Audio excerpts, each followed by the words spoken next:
Welcome back to America Talks Live. I'm your host, Miranda. There you just saw the president with France's president, Emmanuel Macron, just wrapping up a joint press conference in Paris.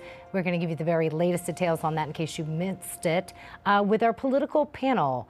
Joining us now, we have Ed Pozwali. There we go, the president of Tripp Scott Law Firm. He is also the former co-chairman of Jeb Bush for governor and a former member of the Bush-Cheney legal team during the 2000 presidential recount. We also have with us Larry Klayman, the founder of Freedom Watch and a former federal prosecutor. Gentlemen, thank you for your patience and for standing by. We really appreciate it. All right, let's thank you. Talk more about that press conference. Real quickly, I want to go to you, Ed, first. I mean, it seemed, at least from what I was able to see, a lot warmer than what we saw back in Brussels.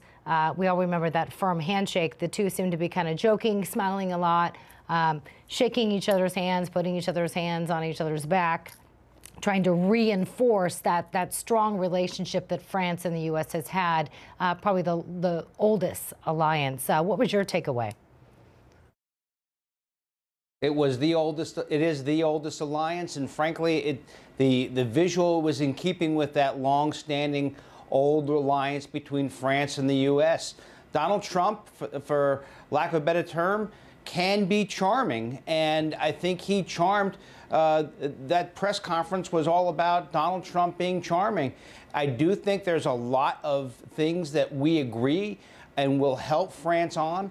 I do think that the terrorism question is got to, both countries have to double down, and it's good to see that France is solely focused on that. I'd like the answer from the president on that, and so I think that you're seeing the charm offensive by Donald Trump.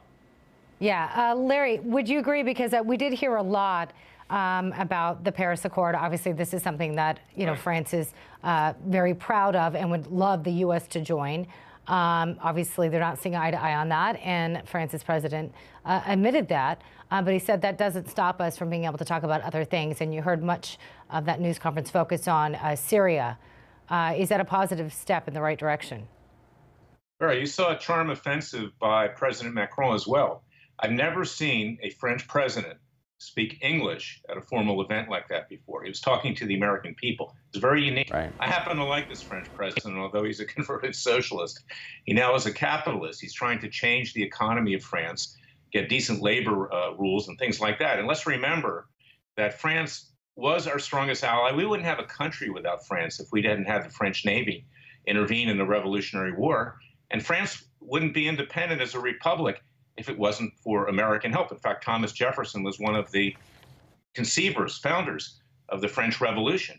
So I'm very happy to see France and the United States come together. I myself am a Francophile. I speak French. I went to school there when I was at Duke University. And I think this bodes well for the future of the United States and French relationship. And with regard to the climate treaty, I got a sense that maybe France and Europe are ready to make some concessions. It doesn't hogtie our industry that allows us to continue to grow under President Trump. And that's why there's some intimation there that maybe an agreement will be reached. I think that was positive. Well, Macron greeted President Trump in Paris earlier today with this official welcoming ceremony. The two men have had a rough start, as we've mentioned. We weren't necessarily seeing that, though, today, so I guess that's a positive thing. Trump was in favor, as you may recall, of Macron's opponent, though, originally Marine Le Pen. During the French election, Macron's now been in office since May. Now, Macron has also criticized Russia for trying to interfere with France's election in order to get Le Pen elected. Now, both of these men were asked about Putin today, and there was some concern that the latest going on with the president's son may kind of cast another dark cloud and interfere with negotiations today in Paris. But, Ed, they both seem to take a very similar stance when it came to Vladimir Putin. Yeah, I mean, you know, who the Russians wanted to be president, it doesn't matter. In their interest, what the Russians really want is American political chaos, and the Democrats are giving it to them on a silver platter as much in perpetuating this whole Russian witch hunt. And, you know, the idea around the circumstances, I think Donald Trump defended himself and his son at that press conference and pointing out some key facts. But putting that aside, what the key point is not who the Russians want. The Democrats can't come to kind of rationale and logic around the fact Americans want Donald Trump as president. Larry, they were both talking about Putin in the situation with Syria, and then you heard the President Trump talk about how successful the ceasefire has been in this one particular area of Syria. This is something that he was able to arrange through that 2.5-hour meeting that he had with Russian President Vladimir Putin. Now there's talk, he was at least suggesting that there could be another ceasefire in another area. This seems to be something where, Putin and President Trump and Macron all seem to be in agreement with, at least even though Vladimir Putin is on the side of Bashar al-Assad, he does want to stop the violence in this particular part of the world. Well, the French, Miranda, as you know, are very dependent on Russian oil, and they have an attachment there. There's a bigger trade relationship, obviously, than we have. The French are also very good diplomats. Even if we don't agree with them all the time, they're probably the best diplomatically in the world, and they know how to maneuver. And consequently, it could be a very good combination for President Trump and the French to deal with President Putin. It gives President Trump some cover with regard to this leftist media, the CNNs, the MSNBCs, and others, that, in fact, he's not doing anything here out of the ordinary, that you have to deal with a country which militarily may be the strongest country in the world today. Unfortunately, because of President Obama and letting our military degrade, the Russians probably have a stronger military today than we do. So this reality is something that has to be dealt with, and I think the French president can certainly provide some cover for President Trump to deal pragmatically with President Putin in Russia. And I think this is a good thing. As you know, Macron invited Trump to France to be his... But Miranda, go ahead.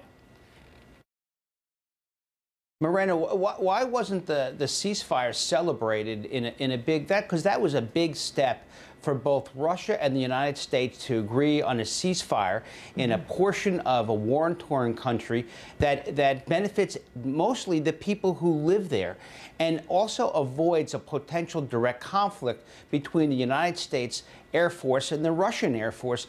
All those things should be big-time celebrations, and the more they can expand the scope of that ceasefire, like President Trump hinted at today, would be a great first set of steps to trying to bring some reasonableness to that war-torn area of the world. Yeah, you bring I agree with that. Go ahead, Larry. No, I agree with that completely.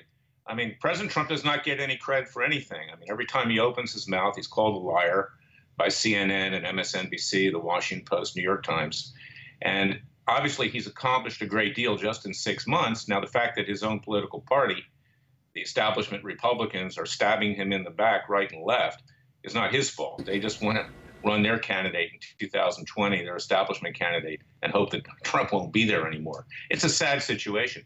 But this is a tough president. He's not going to be pushed around. And the more you push at him, the more he pushes back. And this achievement, the ceasefire in Syria, is an accomplishment, and it has to be recognized.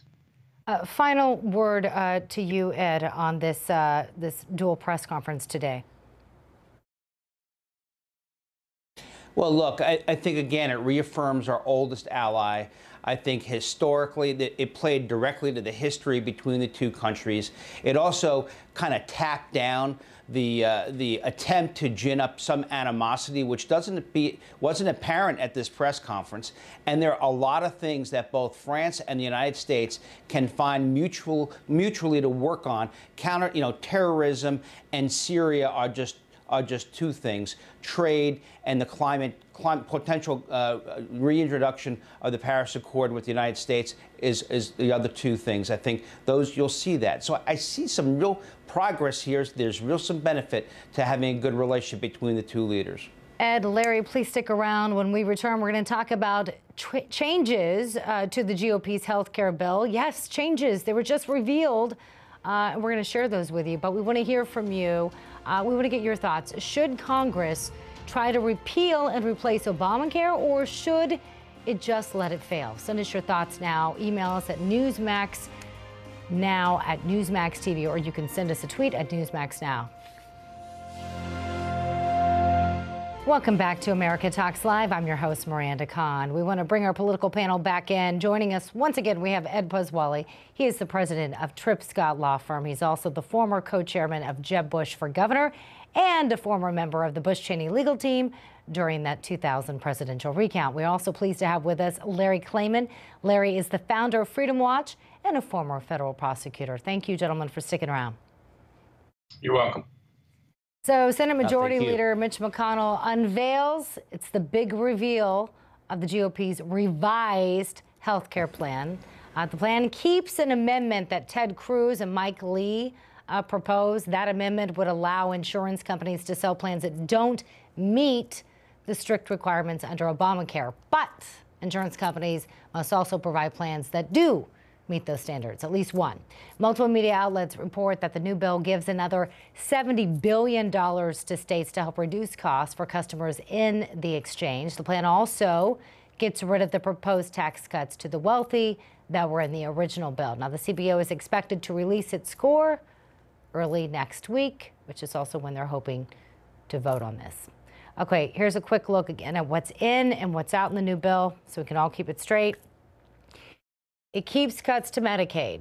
Again, adds that so-called Cruz Amendment, the one I just mentioned. It keeps taxes on wealthy Americans. Health savings accounts can be used to pay premiums. And the new bill adds money to fight the opioid drug crisis. Larry, what do you think of these last-minute tweaks? And do you think it makes it better or worse? It's not perfect, Miranda. It can't be. You know, once you have a social welfare program, you can never take it away. That's the reality, and that's the tragedy of what happened with Obamacare. So I do believe that the majority leader, McConnell, is doing the best he can to put his party together on this. And as many people have said, not just me, there's no alternative here. The Republicans need to pass a bill. And this sounds a whole lot better than the other one. I'm not, real fond of these subsidies to the states. But the fact that there's some competition now, as Senator Cruz recommended, I think is very good. And I, for one, I lost my coverage in Florida last year. And in fact, the company Cigna didn't even tell me about it because they pulled out of Florida. I have no coverage right now. So I'll be very happy if they pass something and I can sign up as well for this health care. And if it's happening to Larry Klayman, it's happening to a lot of people out there. So I think it's a positive sign. Ed, wow, Larry, didn't know that. Ed, sorry to hear that. I hope they work this out. Senators, if you're listening, Larry needs help. He needs insurance. Good thing you're in good health. Ed, what's your takeaway from this tweaked health care bill? Well, this is a Mitch McConnell special. He is trying to piece together the votes necessary to pass something. I agree with Larry. This is far from perfect. There is more market-driven forces in this bill, particularly based upon what Ted Cruz had recommended about offering up some of the lower-end policies that maybe some young people who don't want to go complete without coverage, but that drives the premium down, and that's helpful. But the government really should be out of the marketplace on this. Now, I don't mind there was an offer made by Lindsey Graham to push all of the money to the individual states and let the states come up with their own health care that actually, is crafted to their needs of their state. That's not a bad idea. Well, President Trump says that he will be upset if lawmakers are unable to repeal Obamacare. And I will be very angry about it, and a lot of people will be very upset. But I'm sitting waiting for that bill to come to my desk. I hope that they do it. They've been promising it for years. Trump continued saying Senate Majority Leader Mitch McConnell has got to pull off the votes to pass the bill. He did say he's also working very hard. Meanwhile, Vice President Mike Pence makes the case for the GOP's health care repeal bill, and he did it in Kentucky. I came here today to turn up the heat on a promise that every Republican made to the American people and this president made to the American people, and tell you that we will keep our promise to all of you, and before the summer's out, we will repeal and replace Obamacare.